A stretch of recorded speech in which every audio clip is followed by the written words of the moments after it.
"Say hi to the sharks," my daughter-in-law whispered into my ear, just seconds before she shoved me over the railing of my own yacht. My son Marcus stood right there holding a glass of vintage champagne I paid for, and he simply watched his mother fall into the pitch-black ocean. They thought my $6 billion shipping empire was finally theirs to plunder. They thought I was just a fragile old woman who would disappear quietly beneath the waves. But they forgot one crucial thing about Estelle Holloway. I learned to survive in waters infested with predators long before I built this company. When they returned to my mansion 3 days later to pop bottles and celebrate my death, I was sitting at the head of the dining table waiting for them, and I did not come empty-handed. Before we continue, please leave a comment telling us where you are watching from and subscribe to the channel. We are creating a community of people who know that our best chapters can happen at any age. Now back to the story. The bass from the DJ booth vibrated through the teak deck of the Queen Estelle, rattling the diamonds around my neck. It was my 68th birthday and the party was loud, expensive, and completely exhausting. I needed air. I walked away from the crowd of socialites and business partners toward the stern of the yacht, gripping the polished railing to steady myself.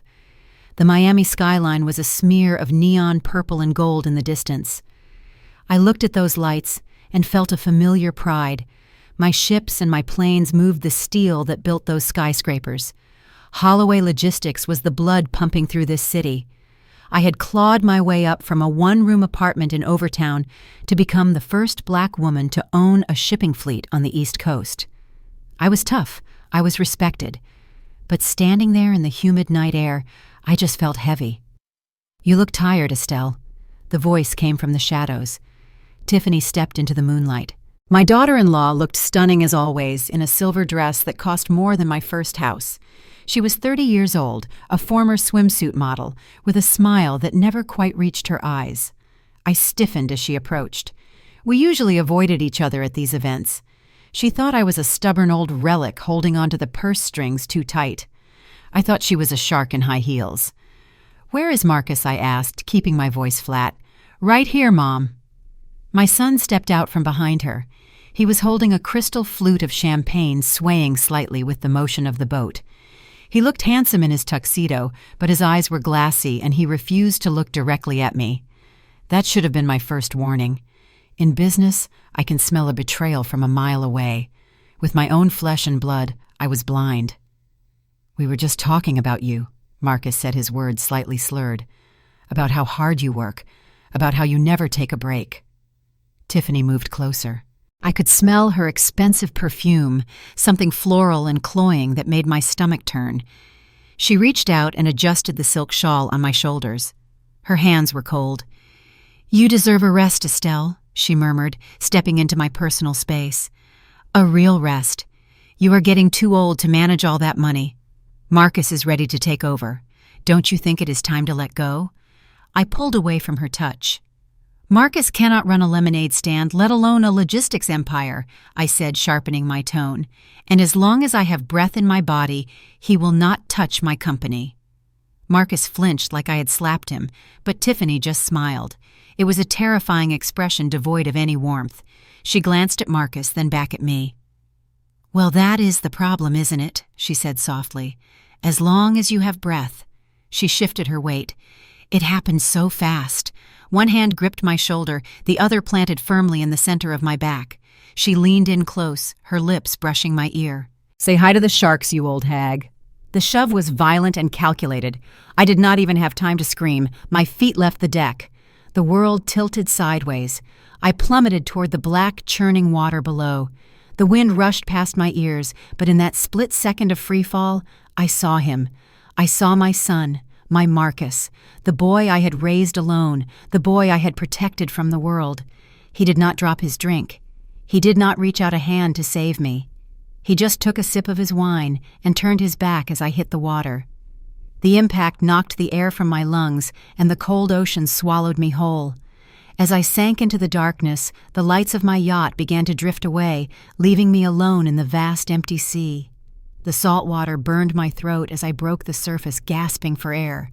The darkness was absolute. For a moment, panic tried to seize my chest, a cold grip tighter than the ocean itself. But I did not panic. Panic is a luxury for people who have never known hunger. Panic is for people who haven't spent 40 years building an empire from scraps. I kicked off my $1,200 heels and let them sink into the abyss. Good riddance. The heavy silk of my gown tried to drag me down like a lead weight, but I fought back. I treaded water, my movements efficient and measured. I grew up on the docks of Overtown long before it was gentrified. I knew the rhythm of the waves better than I knew the stock market. The ocean does not care about your net worth. It only respects your will to survive. I scanned the black horizon. The lights of the Queen Estelle were shrinking, moving away from me with terrifying speed. My son was on that boat drinking my champagne while I drowned. The thought should have frozen my blood, but instead it ignited a fire in my belly. I saw a white shape bobbing in the waves about 50 yards away, a deck cushion blown off by the wind earlier in the evening. I started to swim. My arms burned. My lungs screamed. Every stroke was a battle against the current. As the cold seeped into my bones, threatening to shut down my muscles, a memory flashed in my mind, vivid and cruel. It was Christmas dinner last year. Tiffany had been drunk on wine that cost more than my first car. She leaned over the table, her voice low so the servants wouldn't hear.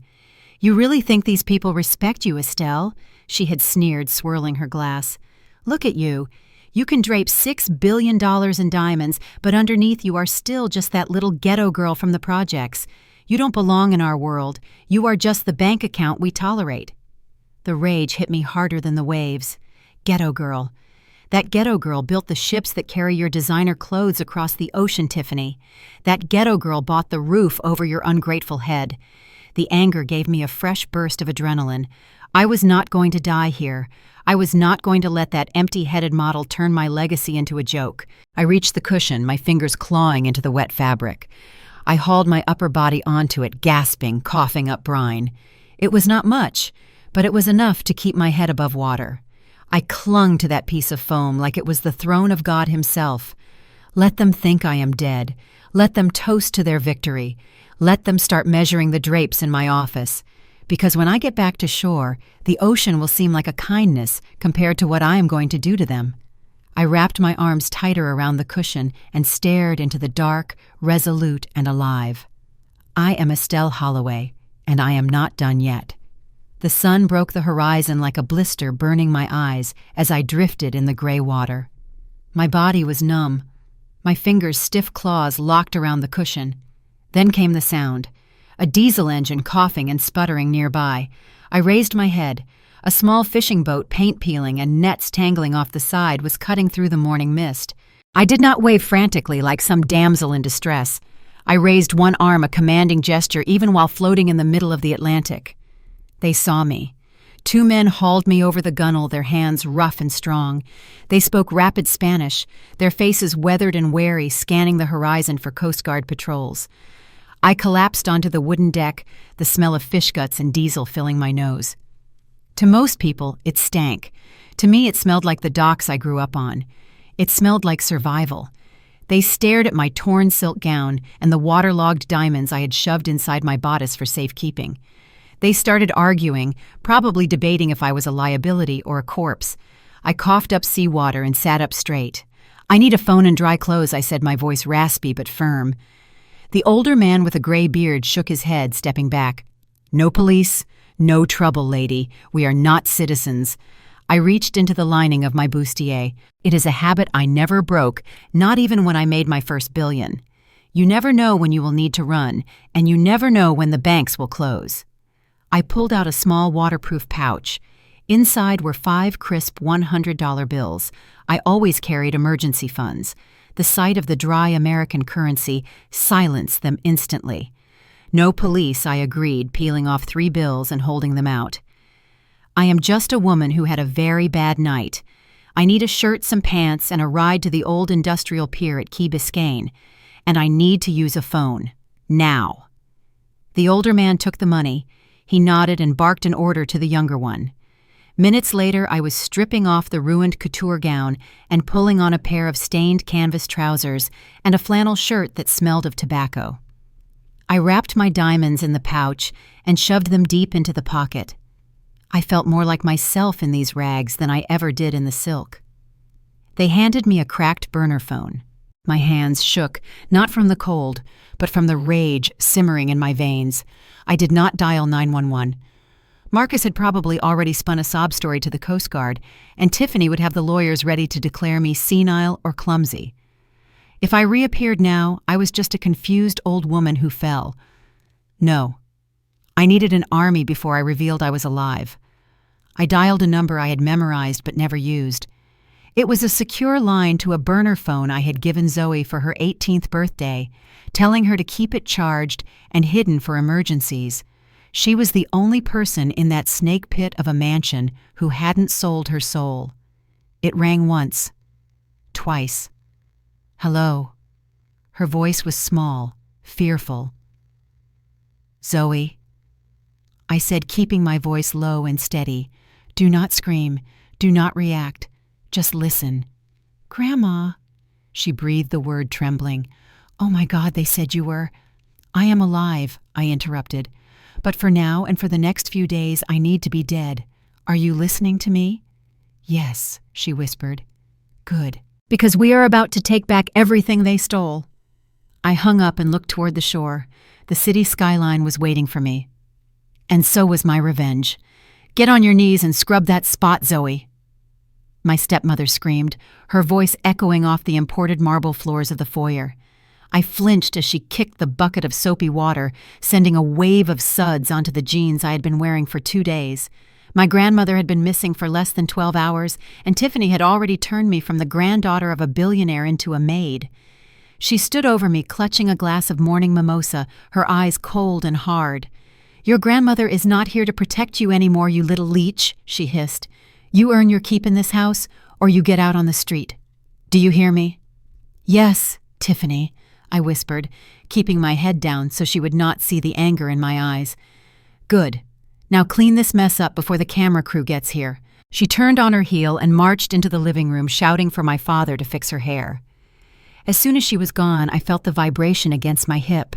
The burner phone. The secret lifeline Grandma gave me 3 years ago, telling me to keep it charged and hidden for a day like this. It never rang.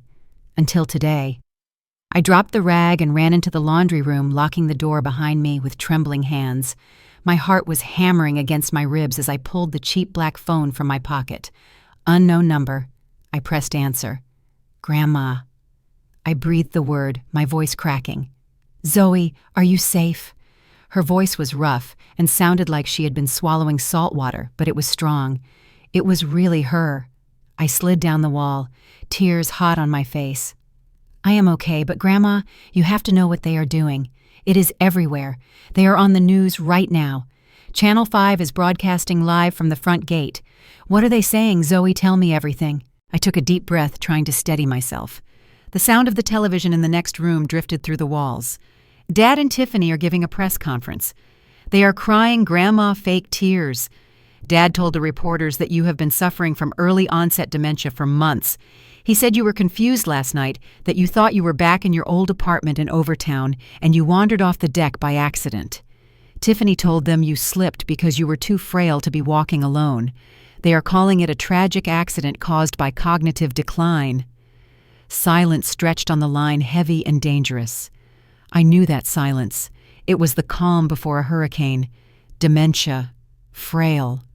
They were not just killing her body, they were assassinating her character. They were erasing the brilliant, sharp, powerful woman she was and replacing her with a senile, helpless old lady to make sure no one questioned why she fell.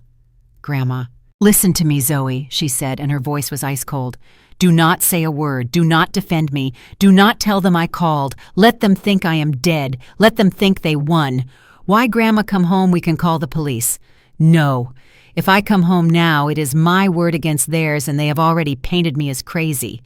I need to see exactly what they plan to do with my empire.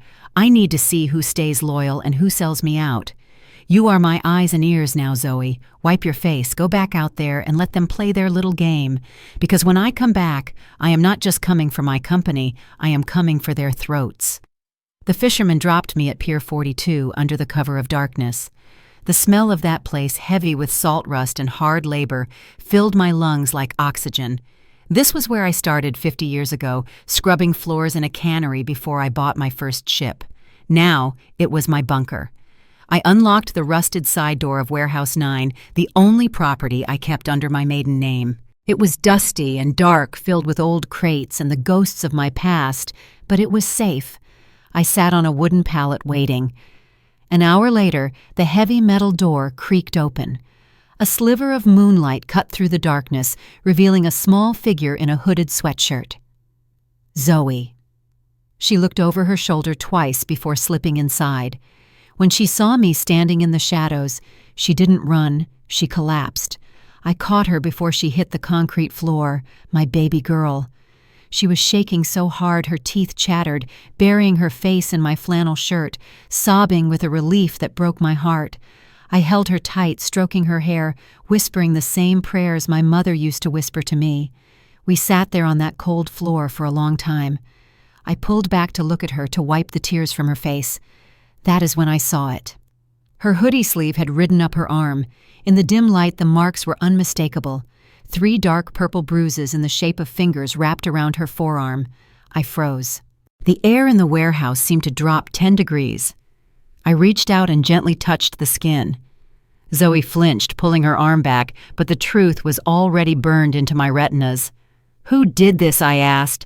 My voice was no longer the voice of a grandmother. It was the voice of the CEO who crushed competitors for sport. Zoe looked down, biting her lip. "Tiffany," she whispered. She said I was moving too slow with the mop. She grabbed me and she trailed off, unable to finish. Something inside me snapped. Not a loud snap like a breaking branch, but a quiet, terrifying snap like a steel cable under too much tension. They tried to kill me and I survived. I was ready to fight them for my money, for my company, for my legacy. But this, putting hands on my grandchild, this was war. I stood up, brushing the dust from my pants. The fear in my chest evaporated, replaced by a cold, hard calculation. I looked at the rusty shipping containers stacked around us. I looked at Zoe, broken and bruised. "I am not just going to take back my company," I said, staring into the darkness. "I am going to destroy them.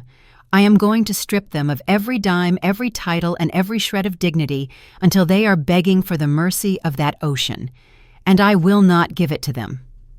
The silence of the Holloway estate was usually sacred, but today it was shattered by the sound of tearing canvas and shattering glass. Tiffany van der Hoven did not waste a single second. She stood in the center of the great hall, like a general directing a massacre, pointing a manicured finger at the walls that held 50 years of history. "Get rid of it!" she screamed over the noise of the movers. "All of it. I want this place to look like Miami, not a museum for depressing history." I watched from the shadows of the ventilation grate where I had hidden the tiny camera. 2 men were hauling down the massive Jacob Lawrence painting that had hung above the fireplace since 1990. It was my grandmother's pride and joy, a vivid depiction of the Great Migration that reminded her of her own parents' journey from the South. Tiffany wrinkled her nose at it like it was something she had scraped off her shoe. "It is too dark," she complained, waving her hand dismissively. "It clashes with the vibe. Replace it with the gold mirrors. I want light. I want modern. I want people to walk in here and smell the money, not the struggle." She was erasing us, systematically stripping away every sign of Black excellence and history that Grandma Estelle had curated for decades, replacing it with gaudy gold leaf and white velvet. It was not just redecorating, it was an ethnic cleansing of the family legacy. Mr. Henderson stepped forward. He had managed this house for 30 years. He was the man who ironed my grandmother's newspapers and knew her schedule better than she did. He was family in every way that mattered. His hands were shaking, but his back was straight as a steel rod. "Madame, please," he said, his voice trembling with a rage he had never been allowed to show before. "That collection is priceless. It is Mrs. Holloway's heritage. It belongs in a gallery, not a dumpster." Tiffany stopped. The room went dead silent. She turned to him slowly, a predator spotting a wounded animal. "Excuse me," she asked, her voice dropping to a dangerous whisper. "Did the help just speak to me?" She walked up to him, invading his space until he had to take a step back. "This is not her house anymore, old man. It is mine, and I decide what is heritage and what is garbage." She snapped her fingers, pointing at the heavy oak doors. "Get out. You are done. Pack your things and leave my property before I have security throw you out on the street." Henderson looked past her. He looked at the man leaning against the archway, holding a tumbler of scotch at 10 in the morning. "Mr. Marcus," he pleaded, "please. You grew up with these paintings. You know what they meant to your mother. You know she would never want this." My father looked at the old man who had taught him to tie his shoes. He looked at the art that celebrated his own bloodline. Then he looked at his wife, whose face was twisted in a sneer. He took a long, slow sip of his drink and shrugged. "You heard her, Henderson. Times change. We are under new management now." The old butler slumped, defeated not by the firing, but by the absolute hollowness in my father's eyes. As he walked out the front door, Tiffany laughed a bright, cruel sound that echoed through the empty hall. "Finally," she said, turning back to the movers. "Now get this junk out of my sight. I want everything white by tomorrow." The video feed on the laptop screen was grainy, but I could see every bead of sweat on Marcus's forehead. We were huddled in the corner of the warehouse, the only light coming from the glowing monitor. Zoe sat beside me, her fingers flying across a second keyboard, ensuring our connection remained untraceable. Inside the boardroom of Holloway Logistics, the sharks were circling. The mahogany table was filled with men and women I had personally mentored, people I had trusted with my life's work. But at the head of the table in my chair sat my son. He was wearing a black suit, his face a mask of rehearsed grief. Tiffany sat just out of frame, but I knew she was there. I could feel her influence in every word he spoke. "Ladies and gentlemen," Marcus began, his voice trembling just enough to sound convincing. "Thank you for joining this emergency session. As you know, my mother, the great Estelle Holloway, is no longer with us." A murmur went around the room. Fake sympathy. They were already calculating their bonuses. "It is my duty," Marcus continued, looking directly into the camera lens, "to ensure her legacy survives this tragedy. My mother always told me that in the event of her passing, she wanted a smooth transition. She wanted me to step up. She believed in my vision for this company." "Liar," I hissed at the screen. The only vision Marcus ever had was for the bottom of a bottle.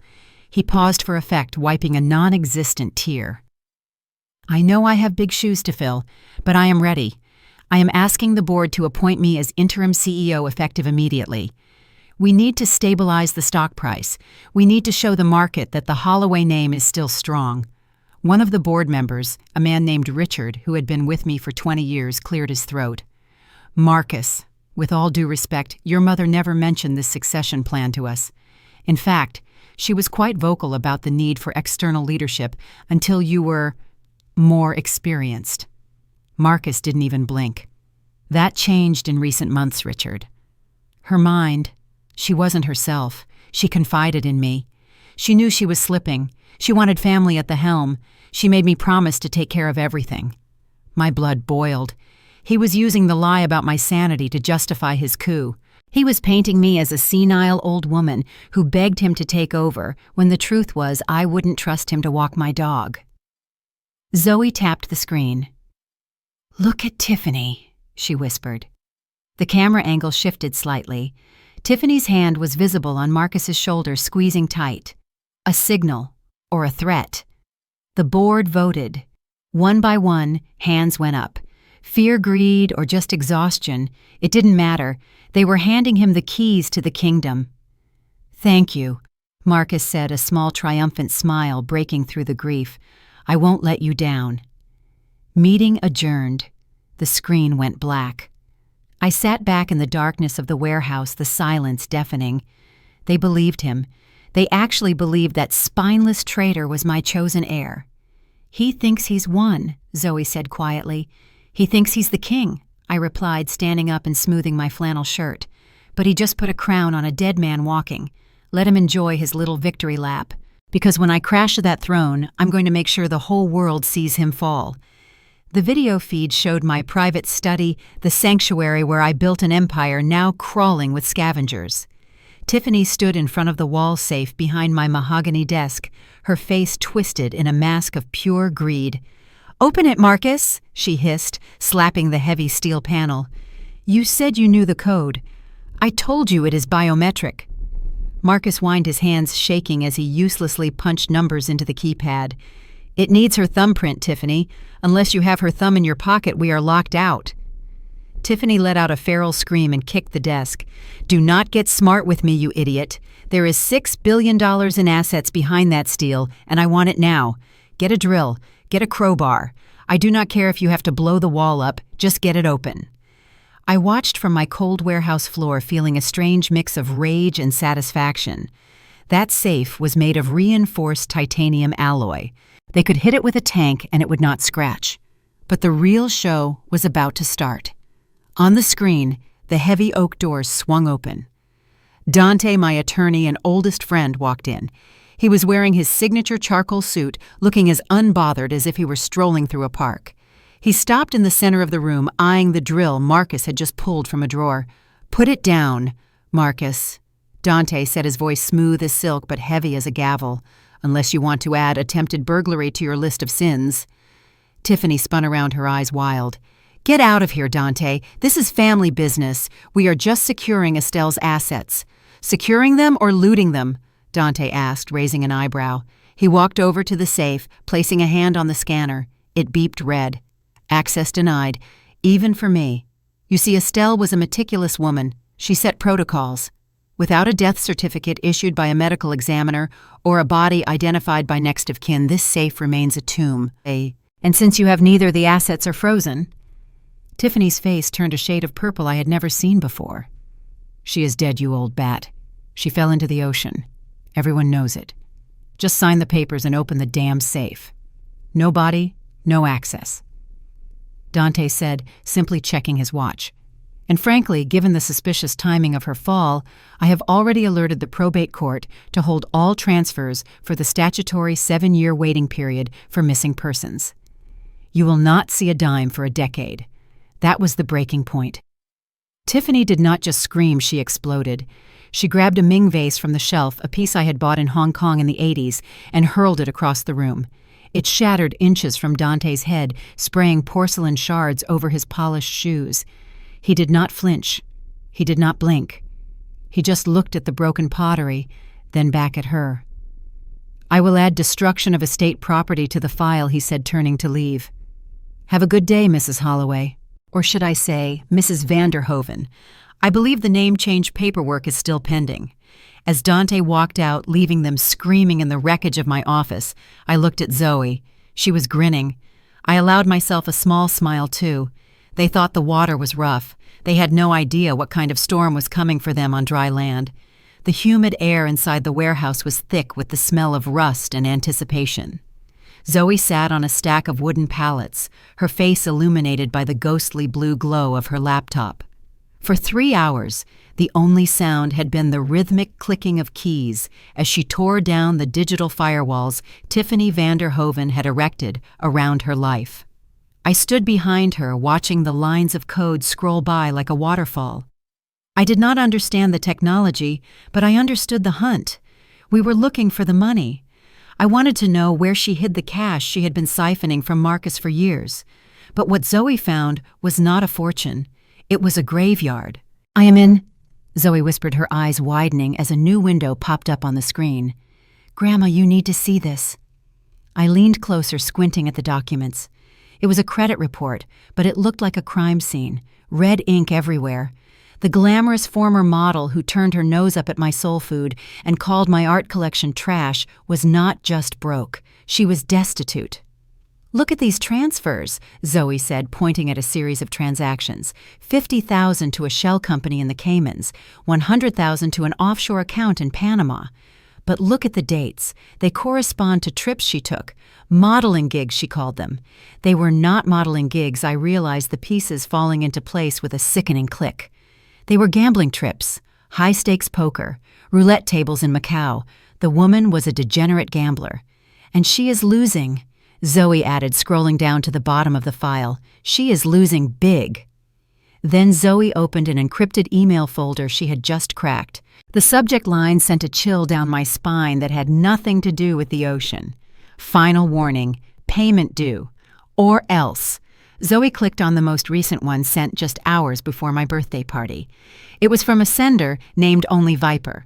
The message was short and brutal. You have 1 week, Tiffany, 10 million plus interest. Or we take it out in skin, $10 million. I breathed the number out into the empty warehouse. She owes the mob $10 million. That is why she needs to sell the company. Zoe said, her voice trembling. She does not care about the stock price or the legacy. She needs liquid cash immediately. If she does not sell Holloway Logistics by Friday, she is a dead woman.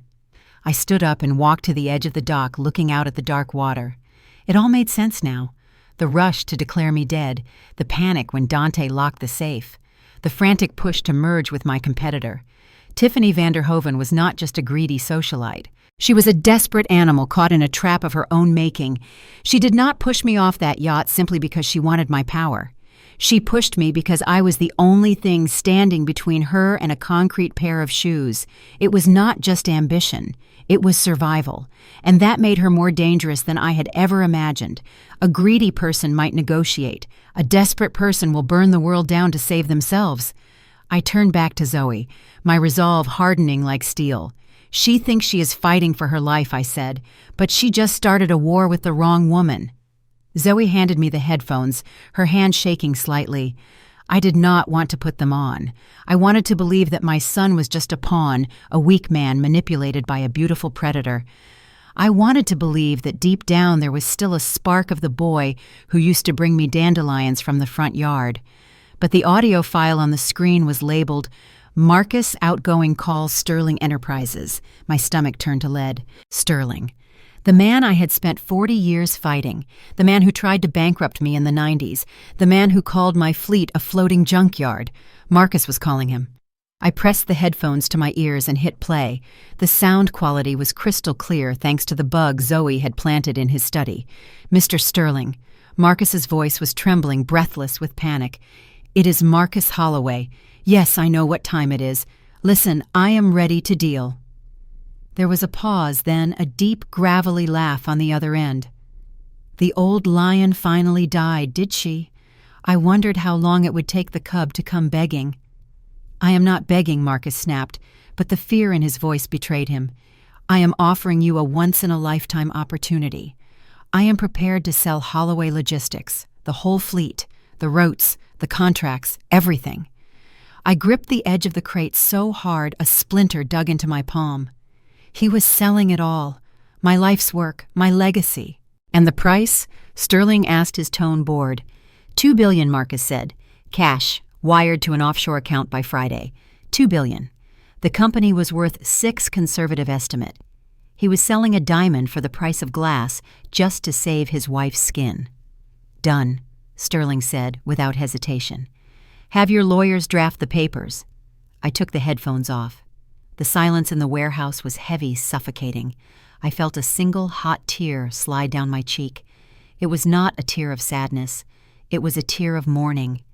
I was mourning the death of the hope I had held on to for 38 years, the hope that my son would one day be a man. Grandma Zoe whispered, touching my arm. I am so sorry. I wiped the tear away with the back of my hand. It was the last one I would ever shed for him. I looked at my granddaughter, this brilliant, fierce girl who had risked everything to help me. Do not be sorry, I said, my voice steady and final. We do not mourn the living Zoe. But he is your son, she said, her eyes wide. No, I replied, turning back to the screen where Marcus's face was frozen in a pixelated mask of greed. My son died the moment he stood on that deck and watched me fall into the ocean. That man on the screen is just a stranger who broke into our house, and we treat intruders accordingly. The Florida sun was beating down on the manicured lawn of my estate, illuminating the hibiscus bushes I had planted with my own hands 20 years ago. But the woman standing next to them was not admiring the flowers. Tiffany was pacing back and forth in her designer mourning weeds, checking her watch every 30 seconds. I watched the live feed from the warehouse, my heart cold as ice. She was waiting for a delivery, but it was not flowers for a funeral. A black sedan rolled up the driveway, avoiding the main gate security cameras, just as she had instructed. A man stepped out. He looked like a lawyer who had been disbarred 3 times, greasy hair, and a suit that had seen better days. He was carrying a waterproof bag. "Did you bring it?" Tiffany hissed, looking around nervously to make sure the servants were not watching. The man smirked and held up the bag. "Authentic saltwater damage, just like you asked. We soaked the fabric in brine for 48 hours and tore the hem on jagged coral. It looks exactly like it washed up after a storm." Tiffany snatched the bag and pulled out a piece of silver silk. It was a matching swatch to the gown I had worn that night. She had cut it from her own dress before throwing me overboard, or maybe she had a spare. It did not matter. What mattered was the intent. She was manufacturing a corpse because she could not find mine. And the shoe she asked. "Found by a fisherman in Key Largo this morning," the man replied, handing her a plastic evidence bag containing a single silver stiletto. "The police report is already filed. I have a friend in the precinct who processed it. With this debris field and the Coast Guard report, you can petition for a presumptive death certificate by Monday. No need to wait 7 years." Tiffany let out a breath, a sound of pure relief. "Good. I need that judge to sign off immediately. My husband is useless and the lawyers are stalling. I need that safe open." She reached into her purse and pulled out a thick envelope. "Cash, untraceable. Here is the rest. Now disappear. If anyone asks, you never saw me." The man counted the money quickly, grinning like a hyena. "Pleasure doing business with you, Mrs. Holloway. Or I guess it is just Mrs. Vanderhoven now." He got back in his car and drove off, leaving my daughter-in-law standing in my garden, holding the fake remains of my life. She looked at the torn fabric and smiled. It was the smile of a woman who thought she had just gotten away with murder. I looked at Zoe. She was recording everything, the high-definition lens, capturing every dirty bill and every lie. "She is trying to bury an empty casket," Zoe said, her voice trembling with rage. "Let her," I said, leaning back against the cold metal wall of the warehouse. "Let her build her case. Let her pile up the lies one by one. She thinks she is buying a death certificate. What she is really buying is a one-way ticket to a federal prison cell. Save that video, Zoe. We are going to play it at her going-away party. My son thinks he is smart because he knows how to click a delete button on a keyboard." He sat in my study, swirling his 3rd glass of scotch, staring at the empty screen of the security terminal, believing he had erased his sins. He told Tiffany the footage from the yacht was gone forever, wiped clean like his conscience. But Marcus forgot one critical detail.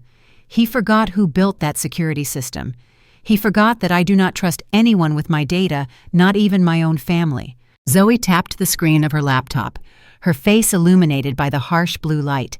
He wiped the local hard drives. "Grandma," she said, a small smirk playing on her lips. But he forgot about the ghost protocol. "When I set up the network for the Queen Estelle, I created a mirror. Every single frame of video, every audio clip is automatically backed up to a black server in the Cayman Islands. It is unbreakable." I looked at my granddaughter with a surge of pride. She was the only one in this family who inherited my brain. "Can we access it?" I asked. "We can see the files," Zoe said, her expression tightening. "But we cannot open them, not from here. The encryption is military grade. To unlock that footage, I need the physical master key. It is a biometric flash drive sitting in the main server rack, inside the house, inside Marcus's private office. The mission was insane. Zoe had to break into the lion's den while the lions were still awake, but we had no choice. That footage was the nail in their coffin." 2 hours later, Zoe was creeping down the hallway of the East Wing in her socks. Through the earpiece, I could hear her breathing shallow and fast. I watched the schematic on my screen guiding her. "He is in the study to your left," I whispered. "I know," Zoe breathed back. "I can smell his cigar smoke." The door to the server closet was ajar, just 10 feet away, but Marcus was pacing in the study, the door wide open. Zoe pressed her back against the wall. We could hear him muttering to himself, rehearsing his speech for the memorial service, practicing the lies he would tell the world about how much he missed his mommy. Zoe waited for him to turn his back. She moved like a shadow slipping into the server closet. It was tight and hot inside, filled with the hum of cooling fans and blinking green lights. She scanned the rack. There it was, the master key, a small silver drive glowing softly in the dark. She reached for it. Her fingers brushed the metal. Suddenly the pacing stopped. "Did you hear that Marcus's voice cut through the silence?" Zoe froze. Her hand hovered inches from the drive. Through the crack in the door, she saw his shadow stretch across the floorboards. He was walking toward the closet. My heart stopped beating. If he found her now with the encryption key, he would know everything. He would know I was alive. He would know we were coming for him. He took another step, then another. He was right outside the door. Zoe held her breath, tears of fear pricking her eyes. She squeezed her eyes shut, preparing for the end. Then his phone rang. The shrill ringtone shattered the tension. "What is it?" Tiffany Marcus barked, turning away from the closet to answer the call. "I am busy writing the eulogy. Yes, I know we need the money. Stop screaming at me." He walked back to his desk, the moment of danger passing as quickly as it had come. Zoe snatched the drive.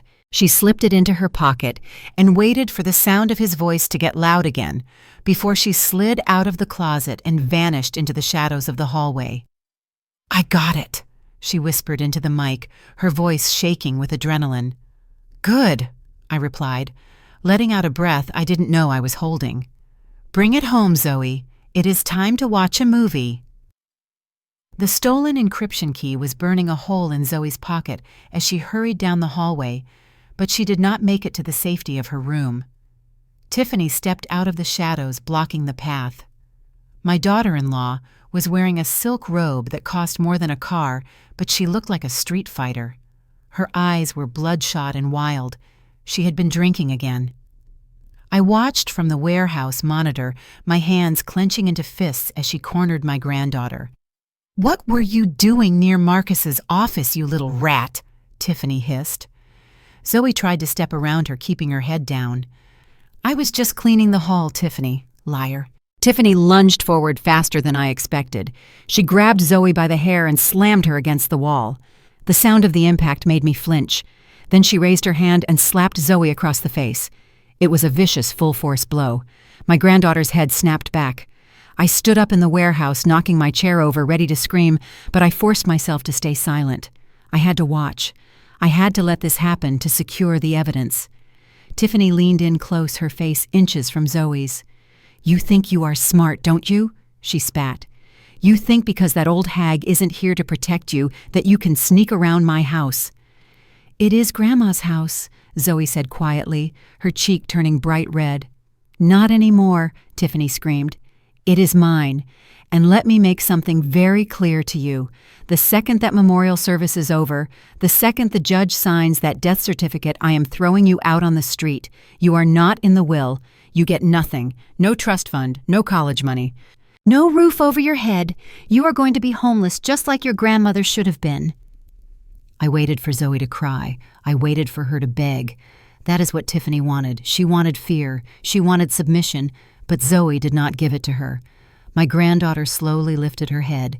She touched her stinging cheek, and then she did something that made the blood drain right out of Tiffany's face. She smiled. It was not a nice smile. It was a cold, terrifying smile. It was my smile. "Is that right, Tiffany?" Zoe said, her voice steady and dangerous. "You think you have won. You think you are the queen of the castle now." Tiffany took a step back, unnerved by the sudden shift in power. She looked at this girl she had bullied for years, and for the first time she saw a threat. "Get out of my face!" Tiffany stammered, her confidence cracking. Zoe laughed. It was a dry, humorless sound. "I will get out of your face," Zoe said, patting the pocket where the drive was hidden. "But do not start redecorating yet, Tiffany. You might find that the locks on the doors are about to change. Just wait and see." Zoe walked past her, bumping her shoulder against Tiffany's arm. Tiffany stood there in the hallway, shivering as if a ghost had just walked over her grave. She looked around nervously, sensing the walls closing in. She didn't know what Zoe meant, but deep down, she knew her time was running out. And I was going to make sure every second of it was agony. The invitations were printed on cream cardstock with gold leaf lettering thick enough to feel the weight of the money spent on them.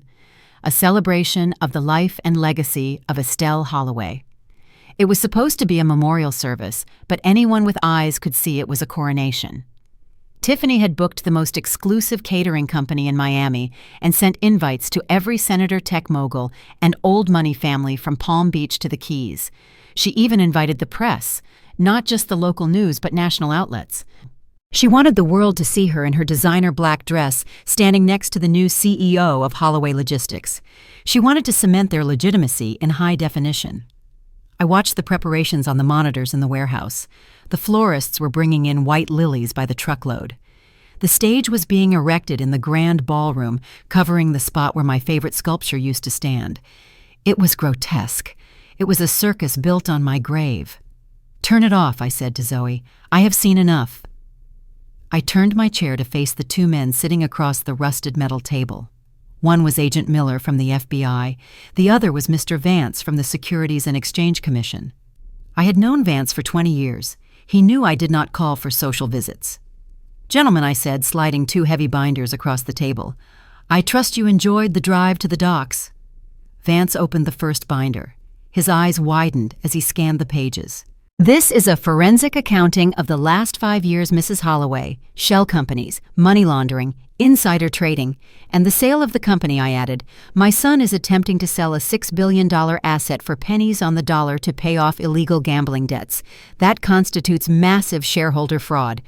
Agent Miller opened the second binder. It contained the affidavits from the fisherman who pulled me out of the water, the medical report from the doctor who treated my hypothermia, and the digital key Zoe had retrieved.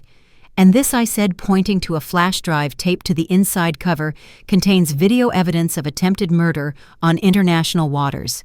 My daughter-in-law pushed me. My son watched. And then they filed a false report with the Coast Guard. Miller looked up, his face grim. "Mrs. Holloway, we can move on this tonight.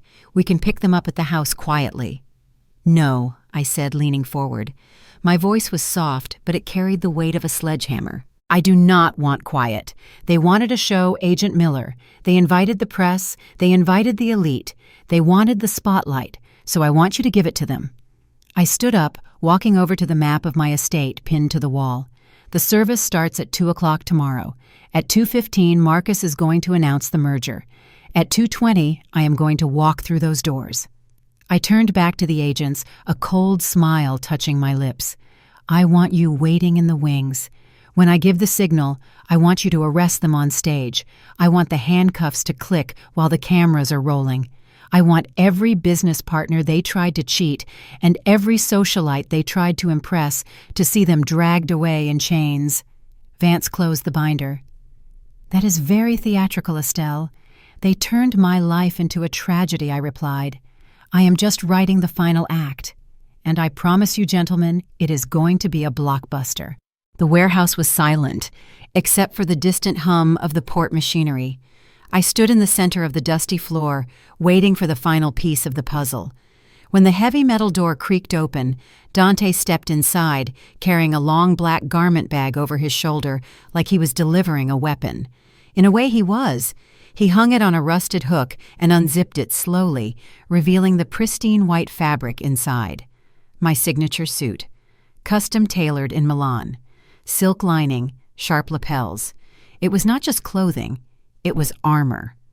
I peeled off the stained flannel shirt and the canvas trousers the fisherman had given me.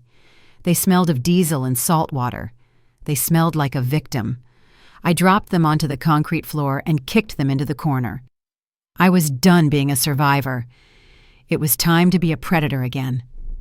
I slipped into the trousers and buttoned the blazer. The fabric felt cool and familiar against my skin. I adjusted the collar and smoothed the lapels. When I turned around, Zoe and Dante were staring at me. "You look like a ghost," Dante said quietly, a rare smile touching his lips. "A very expensive, angry ghost." "I am not a ghost, Dante," I replied, checking my reflection in the darkened window of the office. "I am the reckoning. Do you have the papers?" Dante opened his briefcase and laid out the documents on the crate we were using as a table. The federal warrants, the revocation of the trust, the new will naming Zoe as sole beneficiary. Every legal trap was set, every loop closed. "The FBI is in position," he confirmed. "They will wait for your signal. But Estelle, are you sure you want to do this on stage? It will be a circus. I want a circus." I said, my voice hard. I want the lions to eat the clowns while everyone watches. Zoe stepped forward, handing me my diamond earrings, the ones I had saved from the ocean. Her eyes were wide but steady. She had grown up so much in these last few days. She was no longer the scared girl scrubbing floors. She was a Holloway. Grandma, she said, her voice soft. What if they run? I fastened the earrings and looked her dead in the eye. They will not run, Zoe. They are too arrogant. They think they have won. They are going to walk onto that stage expecting a coronation. I walked to the door, looking out at the city lights across the water. My city, my empire. Tomorrow my son and his wife would stand in my house wearing my jewelry, drinking my wine, and dancing on my grave. They thought they were attending a memorial. They thought they were saying goodbye to a tragedy. I turned back to my team, my family. I straightened my cuffs and let the cold rage settle into my bones one last time. Get some sleep, I told them. We have a long day ahead of us. Tomorrow we are not going to a funeral. We are going to take out the trash. The ballroom of my estate had been transformed into a stage for the most expensive lie ever told. 500 guests packed the room. Senators, business tycoons, and the vultures of the press all crowded together under the crystal chandeliers. The air smelled of white lilies and hypocrisy. I watched from the shadows of the mezzanine, my heart beating a slow, steady rhythm against my ribs. It was not fear. It was the cold anticipation of a hunter waiting for the trap to snap shut. There she was. Tiffany stood at the podium, bathed in a spotlight that cost more than a small car. She was wearing a black dress cut low enough to show off the necklace resting against her skin. My necklace. The 30-carat diamond choker Spencer gave me for our 40th anniversary. She was wearing my memories like a trophy while dabbing at dry eyes with a lace handkerchief. Mother Estelle was the light of our lives, she sobbed into the microphone, her voice cracking with practiced emotion. She was more than a mother-in-law. She was my mentor, my best friend.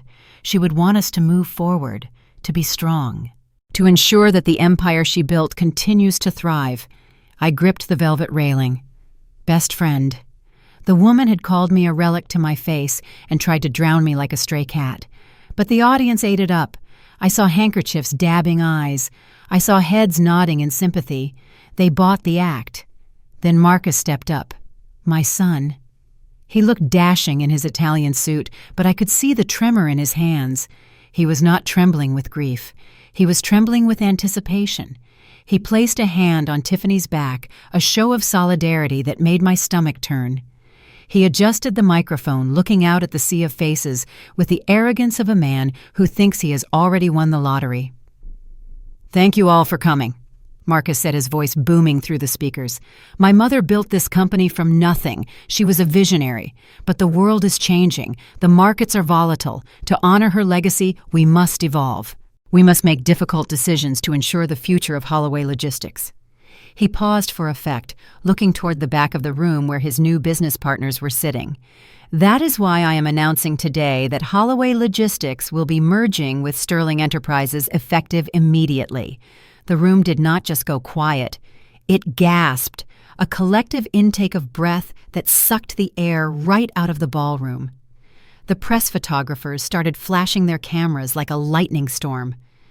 A murmur of shock rippled through the crowd, growing louder by the second. Everyone in that room knew the history. They knew I despised Sterling. They knew I had spent 40 years fighting his hostile takeovers and his shady business practices. Merging with him was not evolving. It was surrendering. It was pissing on my grave before the dirt was even fresh. I saw old Richard from the board stand up, his face red with indignation. "You cannot do this, Marcus," he shouted over the rising noise. Estelle would never allow it. She hated Sterling. This is a betrayal of everything she stood for. Marcus smiled a thin, cruel smile that looked exactly like his wife's. He leaned into the microphone, his voice dripping with condescension. "Estelle is not here, Richard. I am. And as the acting CEO, I am doing what is best for my family." He raised his glass for a toast, signaling the end of the discussion. "To the future," he said. I stepped out of the shadows and signaled Zoe. It was time. Not quite, Marcus, I whispered. The future just walked in the door. Get off this stage, you little rat, Tiffany hissed through her teeth, her smile never wavering for the cameras. She leaned toward Zoe, who was fiddling with the microphone stand, pretending to adjust the height. The audience thought it was a technical difficulty, a sweet moment of a granddaughter helping out. They did not see Tiffany digging her nails into Zoe's arm. You are ruining the moment. Get out of here before I have security drag you out by your hair. Zoe looked up, her eyes locking with Tiffany's. For years she had cowered before this woman, but not today. Today, she stood tall. I am just fixing the view, Tiffany, Zoe said, her voice amplified by the speakers clear and calm. I think everyone deserves to see the real picture. Zoe stepped back and pressed a single button on the small remote concealed in her hand. The massive LED screen behind the podium, which had been cycling through a slideshow of flattering photos of me, flickered. The logo of the Sterling merger vanished. In its place, a high-definition video feed appeared sharp and brutal. The ballroom went silent. 500 pairs of eyes looked up. It was the deck of the Queen Estelle. The timestamp in the corner read 3 days ago. The image was crystal clear. There was Tiffany wearing the silver dress she had claimed was ruined at the dry cleaner. She was leaning close to me, her face twisted in a sneer. The audio cut in, capturing every word over the wind. Say hi to the sharks, you old hag. The gasp from the crowd was like a physical blow. It started in the front row and rolled backward, a wave of pure shock. On screen, Tiffany shoved me. The violence of it was jarring. My body went over the rail. But the video did not stop there. It panned slightly, showing Marcus. My son. He stood just feet away, holding his crystal flute. He watched me fall. He did not scream. He did not run to the side. He lifted the glass to his lips, took a slow sip, and turned his back on the ocean. In the ballroom, time seemed to stop. The only sound was the looped audio of the splash echoing through the speakers. Tiffany froze. Her face drained of all color, turning a sickly shade of gray. Her mouth opened and closed like a fish pulled from water, but no sound came out. The arrogance, the confidence, the mask of the grieving daughter-in-law. It all shattered in an instant. She looked small and terrified, standing under the giant projection of her own crime. Marcus was the first to break the paralysis. He stared up at the screen at the undeniable proof of his cowardice and betrayal. His hand, the one holding the water glass, started to shake violently. It slipped from his fingers. The glass hit the hardwood stage and shattered the sound, loud as a gunshot in the silent room. Water splashed over his expensive Italian shoes, but he did not move.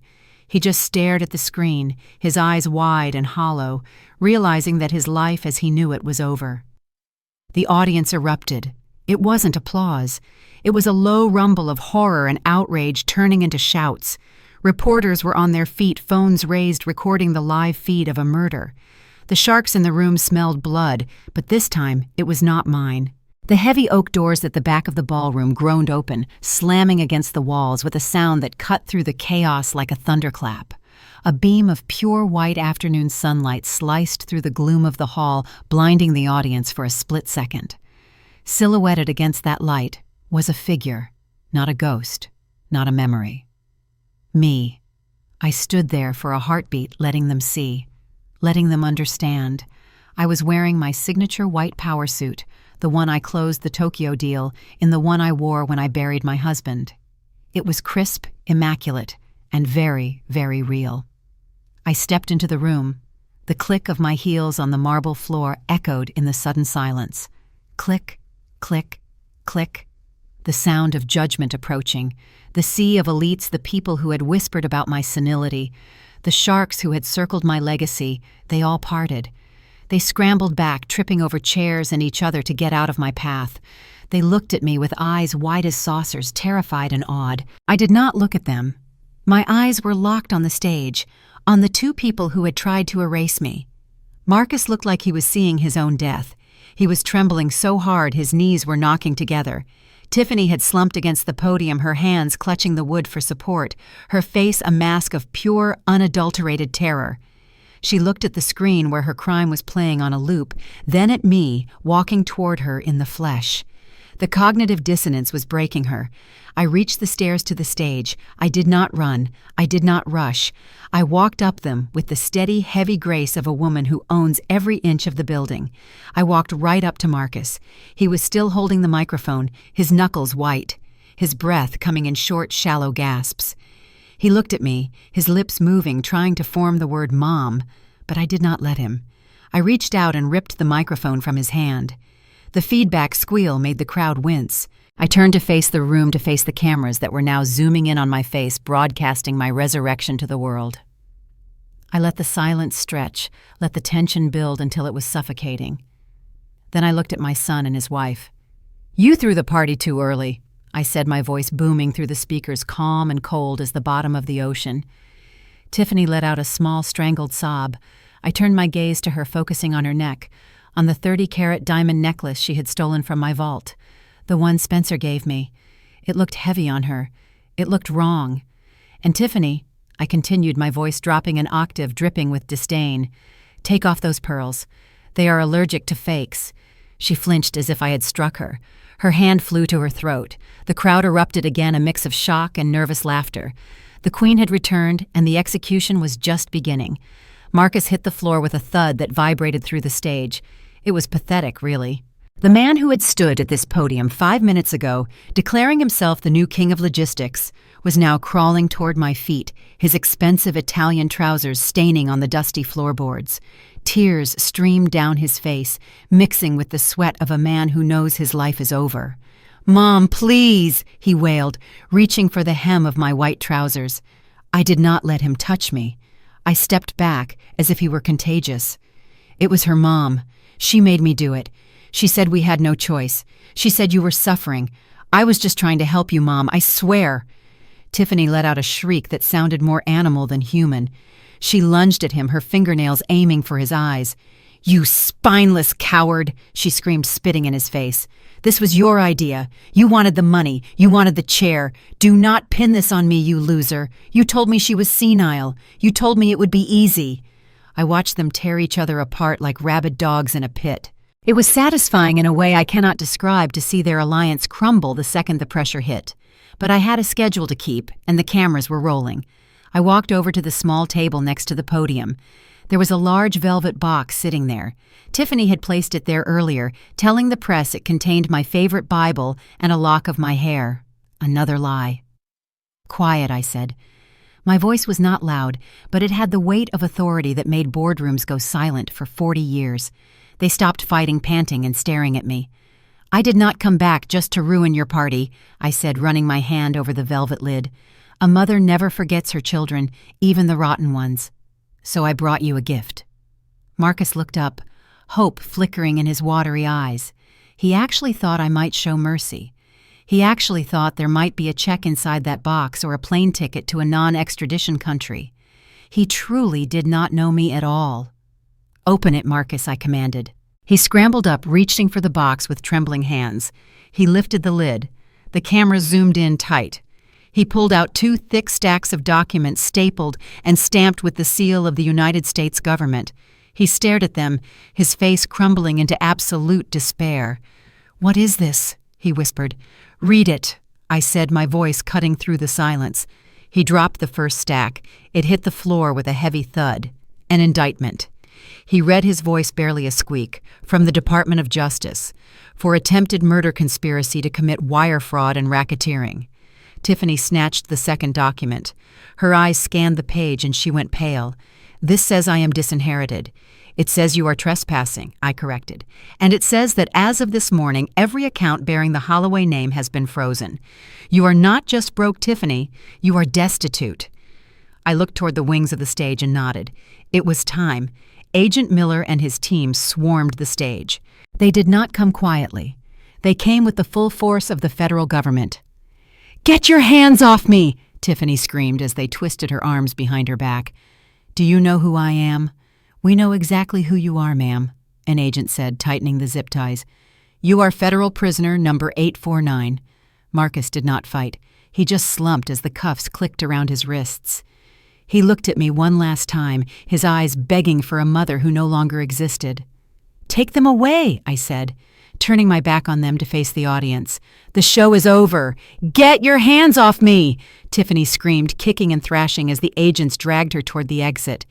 The polished socialite mask had completely disintegrated, revealing the desperate gambler underneath. She cursed, she spat, she hurled insults that would make a sailor blush. It was ugly and raw, and it was the first honest thing she had done in years. The audience watched in horrified fascination as the woman who had just stood on stage weeping for me was hauled away like common trash, her heels scraping uselessly against the marble floor. Marcus was quieter. At the edge of the stage, the agents paused to adjust his cuffs. He turned his head, looking back at me one last time. His eyes were wet, filled with the terrified plea of a child who realizes his mother is finally done cleaning up his mess. He was looking for mercy. He was looking for the woman who had forgiven him 1,000 times before. But that woman had drowned 3 days ago. I looked down at him, my face a mask of stone. I did not blink. I did not look away. I simply watched until they shoved him through the heavy doors and out of my life forever. The silence that followed was deafening. 500 people held their breath, waiting to see what the resurrection would bring next. I walked back to the podium, my heels clicking a steady rhythm. I scanned the front row until I found him. Sterling, my rival. He was sitting there, his face pale, his hands clutching his briefcase like a shield. "Mr. Sterling," I said, my voice ringing out clear and sharp across the hall, "you can put your checkbook away. Holloway Logistics is not for sale. Not today, not tomorrow, not ever." I beckoned to the wings. Zoe stepped out into the spotlight. She held her head high, no longer, the girl hiding in the shadows of her own home. She walked to my side, her steps confident and strong. I placed a hand on her shoulder, feeling the steel in her spine. And for those of you wondering about the succession plan, I continued addressing the board members who had been so eager to replace me. Meet the future. My granddaughter Zoe. She is the sole heir to the Holloway empire and the new executive vice president. She has more integrity in her little finger than my son had in his entire body. We are not merging. We are expanding. I leaned into the microphone, a dangerous glint in my eye. And as for the rumors of my decline, I said, letting a cold smile touch my lips, I am not dead yet. So get used to seeing this face. Later that evening, the house was finally quiet. The police were gone.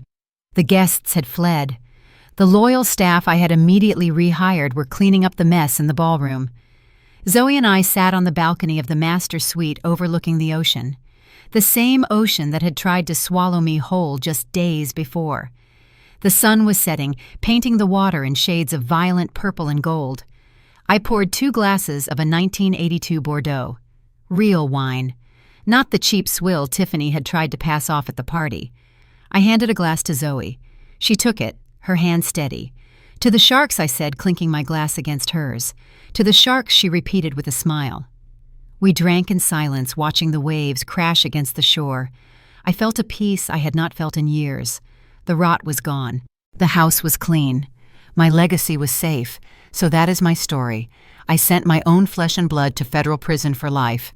I took away his name, his money, and his freedom. Some people call me cold. Some people say a mother should forgive anything.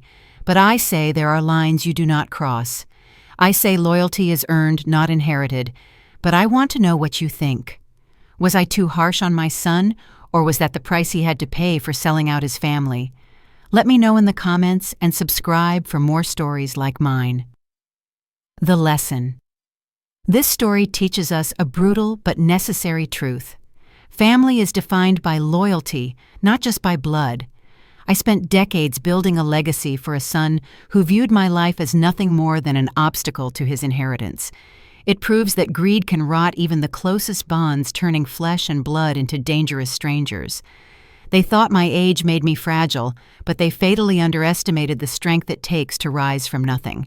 We also learn that true family shows up when the ship goes down, just like Zoe did. The most important lesson is that justice is not cruelty. It is a necessary act of self-preservation. Sometimes the hardest thing a parent must do is stop saving their child and let them face the full weight of their choices. You should never apologize for protecting your peace, your life, and your hard-earned legacy from those who would trade it all for a quick payday. Survival requires making the hard calls even when your heart is breaking. Now I have to ask you, if you were standing on that stage with the power to decide, would you have handed your own son over to the FBI, or would you have shown mercy? Let me know your thoughts in the comments below.